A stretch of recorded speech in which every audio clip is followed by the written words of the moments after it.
Numerology வாஸ்து ஜோதிடம் மூணுமே பின்னி பிணையப்பட்டது, இதெல்லாம் கலந்ததுதான். அப்போ அவங்களுடைய சைட்டு அப்படின்னா அவங்களுக்கு தொழில் செய்யற நிறுவனம்னு வச்சுக்கோங்களேன், ஒரு ஆபீஸ்னு வச்சுக்கோங்களேன். அங்க போய் பார்த்து கரெக்டா அந்த வடக்கிருந்து வர்றதுதான் வருமானம், சரிங்களா? அந்த இடம் கரெக்டா இருக்குதான்னு பார்த்து அந்த இடத்த கரெக்ட் பண்ணி கொடுக்கறதுனாலதான் இத்தனை பேரும் தொழில இந்த அளவுக்கு ஜெயிச்சிருக்காங்க.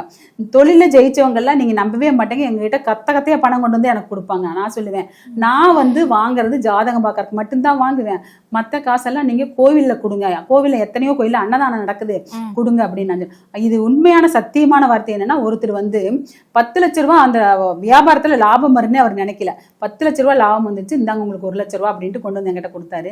நான் எங்க அப்பா என்ன சொல்லியிருக்காருன்னா, யாருக்கிட்ட இனாமா பணம் வாங்கக்கூடாதுன்னு சத்தியம் வாங்கிட்டாரு என்கிட்ட. அதனால நான் வாங்கல. நீங்க எங்க குலதெய்வம் கோயில்ல காம்பவுண்ட் வாழெல்லாம் கட்டிட்டு இருக்காங்க, நீங்க வேணா அங்க போய் இந்த கொடுக்கறனா கொடுங்கன்னு அந்த ஐயர் நம்பர் கொடுத்து, அப்புறம் ஐயரே கூப்பிட்டு சொன்னாரு, அவர் வந்தாருமா காம்பவுண்ட் வால் கட்டுறதுக்கு பணம் கொடுத்துட்டு போனாருமா அப்படின்னு. அந்த மாதிரி இனாமா காசு வாங்க மாட்டேன், ஜாதகமாக கண்டிப்பா காசு வாங்கிக்குவோம். இப்ப இந்த திருமண பொருத்தங்களெல்லாம் ஏன் பொருத்தி கொடுத்துட்டு இருக்குன்னா, இதுவும் எங்க அப்பா தாத்தா சர்வீஸா பண்ணிட்டு இருந்தாரு. அதனால யாரெல்லாம் ஜெராக்ஸ் கொண்டு வர்றாங்களோ கண்டிப்பா ஜெராக்ஸ் கொண்டு வந்து நேர்ல கொண்டு வந்து கொடுக்குறவங்களுக்கு கண்டிப்பா திருமணத்தை பொருத்தி கொடுத்துட்டு இருக்கோம். நேர்ல வரணும், வாட்ஸ்அப்ல போட்டா பார்க்கவே மாட்டேன். நிறைய வாட்ஸ்அப் நான் ஓப்பன் பண்ணாமே வச்சிருக்குது. அட்லீஸ்ட் ஒரு காலாவது பண்ணிடலாம், வாட்ஸ்அப்ல போட்டுவிட்டு அவங்க கம்மெண்ட் இருக்கிறாங்க. அப்புறம் மேனேஜர் பார்த்துட்டு சொல்றாரு, வாட்ஸ்அப்ல நிறைய மெசேஜ் வந்திருக்குதுமா அப்படின்னு. ஆனா யாரெல்லாம் ஜெராக்ஸ் கொண்டு வந்து கொடுக்குறாங்களோ கண்டிப்பா அவங்களுக்கு நம்ம கிட்ட இருக்கிற வரன், பெண் வரனும் இருக்குது, ஆண் வரனும் இருக்குது.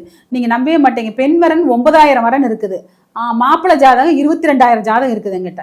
இத்தனை ஜாதகம் இருக்குது, இந்த 6 மாசத்துல வந்த ஜாதகங்கள் இதெல்லாம். இது நான் வச்சுட்டு என்ன பண்ண போறேன்? இந்த மாதிரி ஒரு தாள்ல ஜாதகம் வந்துச்சுன்னா இதை வச்சுட்டு நான் என்ன பண்ண போறேன்? வர்ற ஆணுக்கும் பெண்ணும், பெண்ணுக்கும் ஆணுமும் பொருத்தி கொடுத்துட்டு இருக்கிறேன் நான்.